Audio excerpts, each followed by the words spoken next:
A showdown pitting the judiciary against the executive looms after the former's round one win in a case that challenged the president's powers over it. Attorney General Kihara Kariuki now saying that his office has received a copy of the judgment of the High Court in petition number 369 of 2019, which he intends to appeal.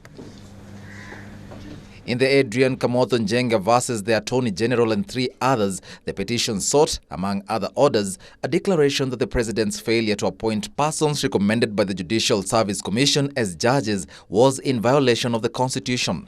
For the year 2018-2019. The High Court Thursday ruled that President Uhuru Kenyatta's decision declining to appoint 41 judges picked by the Judicial Service Commission as unconstitutional.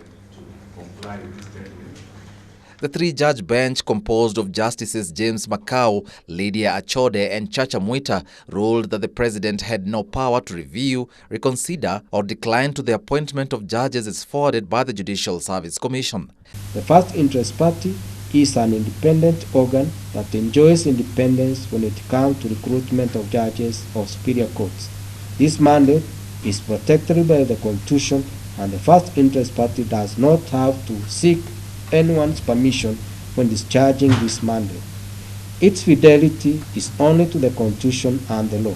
The Attorney General argues that the judgment is in violation of the Constitution as it hinders the president from performing his duties as the head of state and government, which rekindles the age-long debate on the clarity of the boundaries separating the three arms of government.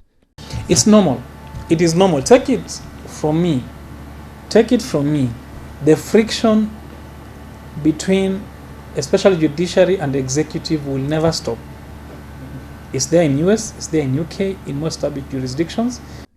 In October last year, the president defended his decision not to gazette the 41 judges picked by the JSC, indicating that he had received adverse reports on some of them. The president seeks to rely on reports that are undisclosed and therefore unknown to the first interested party and those said to be adversely mentioned. This cannot justify the president's refusal to appoint the persons recommended as judges. The president argued that it will be responsible on his part to appoint the judges who enjoy the security of tenure, given the integrity concerns raised against them. We were in great difficulty to understand how allegations of lack of integrity on the part of some of the applicants can be classified information. That would prejudice or compromise national security if disclosed to an independent state organ to enable it discharge its constitutional mandate.